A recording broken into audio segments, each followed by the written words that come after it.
4 जगहों से अपने 5000 सैनिकों को एलएसी के यानी कि लाइन ऑफ एक्चुअल कंट्रोल को लांघकर भारतीय जमीन पर कब्जा कर लिया है। भारतीय जमीन पर कब्जा कर लिया है। डूब मरो मेरे देश की सरकार चलाने वालों, डूब मरो। 1999 के बाद यह पहली बार है जब विदेशी सैनिकों ने भारतीय जमीन पर कब्जा कर लिया है। खबर बहुत बड़ी है और मुख्यधारा के न्यूज चैनल्स ने इसे सिरे से नजरअंदाज कर दिया। और यह खबर आ रही है अजय शुक्ला, जो कि रक्षा मामलों के विशेषज्ञ हैं, उनके हवाले से, उनके इस ब्लॉग के जरिए। मैं आपको यह भी बता दूं कि उनका यह ब्लॉग बिजनेस स्टैंडर्ड में छपा है और इस खबर की पुष्टि इंडियन एक्सप्रेस और इकोनॉमिक टाइम्स भी काफी हद तक करते नजर आ रहे हैं। आपकी स्क्रीन पर अजय शुक्ला का यह ब्लॉग, और यह ब्लॉग क्या कह रहा है मैं आपको पढ़ के सुनाना चाहूंगा। चाइना की पीपुल्स लिबरेशन आर्मी ने 5 जगहों से घुसपैठ की और ये 5 जगह भारत के लद्दाख में है। 4 गलवान नदी में और 1 पैंगोंग लेक में। मैं आपको बताना चाहूंगा कि इस पैंगोंग लेक की अहमियत क्या है। रक्षा मामलों के संवाददाता मनु पब्बी ने अपने ट्वीट में यह कहा है, पैंगोंग लेक दरअसल वो जगह है दोस्तों जहां 1999 में भारत और चाइना के बीच तनाव हुआ था। उस वक्त पैंगोंग लेक के बिल्कुल साथ साथ इन्होंने 5 किलोमीटर लंबी पेट्रोलिंग सड़क बना दी थी और रिकॉर्ड टाइम में बनाई थी। जानते हैं क्यों? क्योंकि 1999 में कारगिल युद्ध हो जाता है और भारत को बड़ी तादाद में अपने सैनिकों को कारगिल की तरफ भेजना पड़ता है। और जैसे ही भारत अपने सैनिकों को कारगिल की तरफ भेजता है, चाइना 5 किलोमीटर लंबी यह सड़क पैंगोंग लेक के साथ साथ बना देता है। यह एक पेट्रोलिंग सड़क थी। तो यह है इंपॉर्टेंस पैंगोंग लेक का। मगर जो खबर आ रही है वो कई लिहाज से चिंता करने वाली है। इसके बाद अजय शुक्ला अपने इस ब्लॉग में क्या कहते हैं मैं आपको बताता हूं। अजय शुक्ला इस ब्लॉग में कहते हैं कि चाइना ने एलएसी पर जो उसका दावा है जमीन को लेकर, उसे भी लांघ दिया है। और उसका दावा कहां तक है? उसका दावा है गालवान घाटी तक। मगर अजय शुक्ला के इस ब्लॉग के मुताबिक हजारों पीएलए के सैनिक गालवान घाटी के अंदर 3 से 4 किलोमीटर अंदर घुस आए हैं। और यह अपने आप में भारत के लिए बहुत चिंताजनक बात है, क्योंकि चीन अब तक यह कहता रहा है कि गालवान घाटी का जो एलएसी का हिस्सा है वहीं तक उसका कब्जा है। मगर अब उसने भारतीय जमीन पर कब्जा कर लिया है। बात यहां नहीं रुकती। ऐसा नहीं कि इससे पहले चाइना ने भारतीय जमीन पर कब्जा नहीं किया। जब कांग्रेस की सरकार थी तो मैं आपको बताना चाहूंगा आपकी स्क्रीन पर 2013 डेप्सांग और 2014 चुमार, इन दोनों जगहों पर पीएलए के सैनिकों ने घुसपैठ की थी। मगर इस बार क्या अलग है मैं आपको बताता हूं। इस बार अलग यह है कि पहली बार पीएलए के सैनिक वहां पर आपके स्क्रीन पर बंकर्स बना रहे हैं, वहां पर उनके भारी वाहन आ रहे हैं और यही नहीं, वो अपने आर्टिलरी गन्स को भी प्रवेश करवा रहे हैं इस क्षेत्र में। और उसका मकसद है कि घुसपैठियों को इसके जरिए मदद दी जाए। अजय शुक्ला अपने ब्लॉग में कहते हैं, The Chinese have pitched close to 100 tents at 4 points on the Galwan River between patrolling points 14 and another location called Gogra. यानी कि 5 जगहों पर इन्होंने अपने दर्जनों टेंट्स, करीब 100 टेंट्स जो हैं वो लगा दिए हैं। और वो कौन से 5 पॉइंट्स हैं? गालवान रिवर पर पेट्रोलिंग पॉइंट 14 और एक और जगह है जिसका नाम है गोगरा। इसका मतलब यह है कि चाइना की पीपुल्स लिबरेशन आर्मी इस मुद्दे को लेकर लगातार तनाव बनाने की कोशिश कर रही है। इस मुद्दे पर भारतीय सेना ने कोई टिप्पणी नहीं की है और हम उम्मीद करते हैं कि जल्द भारतीय सेना इस पर कोई टिप्पणी करेगी।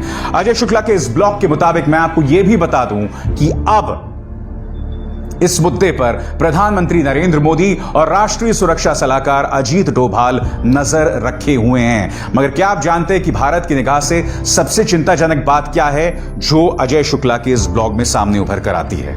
It is learned the PLA has stopped responding to Indian requests for flag meetings under the mutual protocol termed the Border Management Posture. It is a standoff in which there is presently no communication. एक वरिष्ठ सैनिक अधिकारी के जरिए यह भी खबर आई है कि चाइना अब भारत के साथ फ्लैग मीटिंग्स भी नहीं कर रहा है और चाइना की तरफ से भारत की तमाम अपील के बावजूद कोई जवाब नहीं आ रहा है। मैं आपको बता दूं कि इस कार्यक्रम में मेरे साथ जुड़ गए हैं अजय शुक्ला और उनका यह ब्लॉग इस वक्त रक्षा के गलियारों में गूंज रहा है। अजय शुक्ला से मेरा पहला सवाल कि अजय आप यह बताइए कि आपको क्यों लग रहा है कि 1999 के बाद जब करगिल में पाकिस्तानी आतंकवादियों और वहां की सेना ने घुसपैठ की थी उसके बाद का यह अब तक का सबसे बड़ा संकट है? हाँ अभिसार, मेरा मानना यह है कि 1999 कारगिल के बाद शायद ये भारत के सीमाओं के ऊपर सबसे चिंताजनक इंसिडेंट चल रहा है। जो कारगिल में घुसपैठ अंदर आए थे उनका मानना यह था कि हम अपने खुद के टेरिटरी में जा रहे हैं।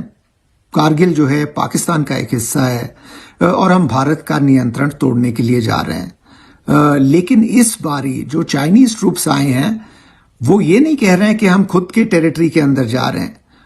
वो अपने खुद के क्लेम लाइन के आगे बढ़ के 3 या 4 किलोमीटर भारत के अंदर घुसे हुए हैं, उस टेरिटरी के अंदर जो कि चीन भी मानता है कि भारत का एक हिस्सा है। तो ये बहुत चिंताजनक बात है।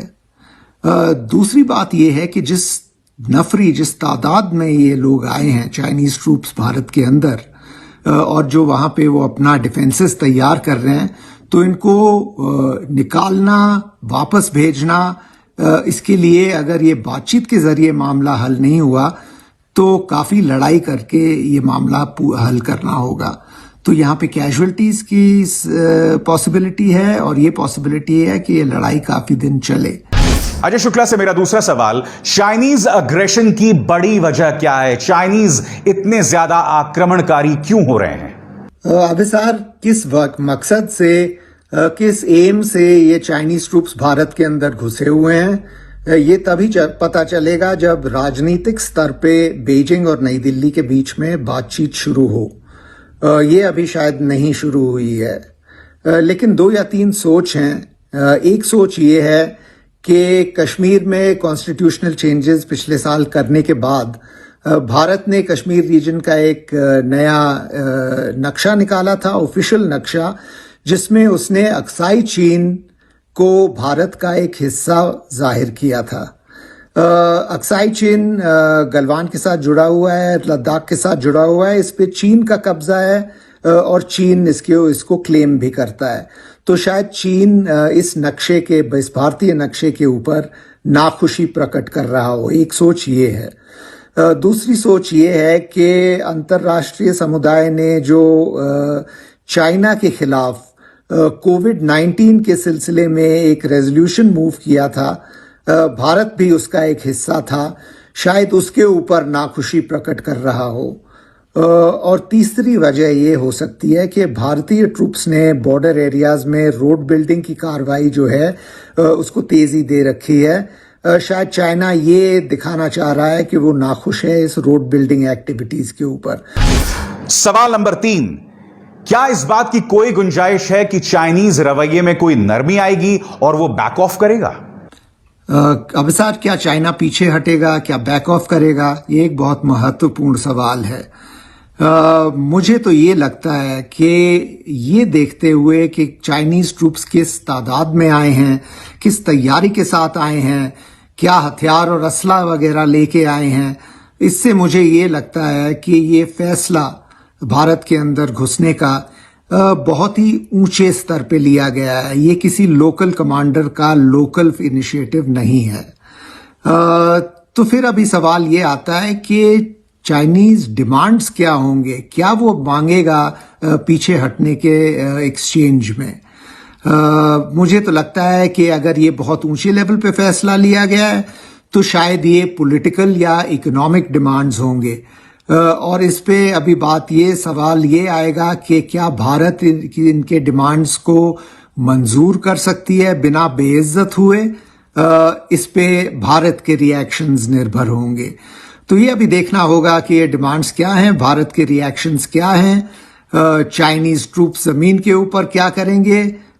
ये सब देखते हुए अभी मुझे तो लगता है कि ये फैसला कुछ दिन दूर है। मैं आपको बता दूं कि भारत के सामने एक बहुत कठिन चुनौती, क्योंकि एक तरफ कोरोना संकट से पूरा देश जूझ रहा है और एक ऐसे वक्त जब हम कोरोना संकट से जूझ रहे हैं उस वक्त चाइनीज सैनिक जो हैं वो भारतीय जमीन में प्रवेश कर जाते हैं। यह प्रधानमंत्री नरेंद्र मोदी के लिए भी खासी बड़ी चुनौती है, क्योंकि आपको याद होगा जब वो विपक्ष में थे तब उन्होंने ये बयान दिया था। भारत के विदेश मंत्री चाइना गए और चाइना में जाकर के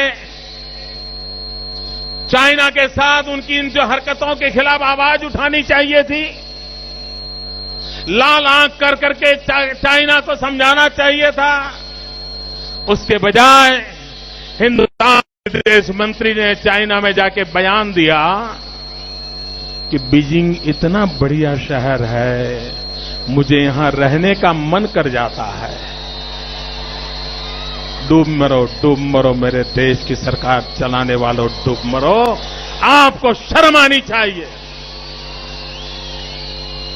ये गांव पर नमक छिड़क रहे हैं आप लोग, हिंदुस्तान के 125 करोड़ नागरिकों के मन पे लगी चोट पे आप एसिड छिड़क रहे हो। जी हां, इस वक्त देश की आम जनता प्रधानमंत्री नरेंद्र मोदी को उनके इस बयान की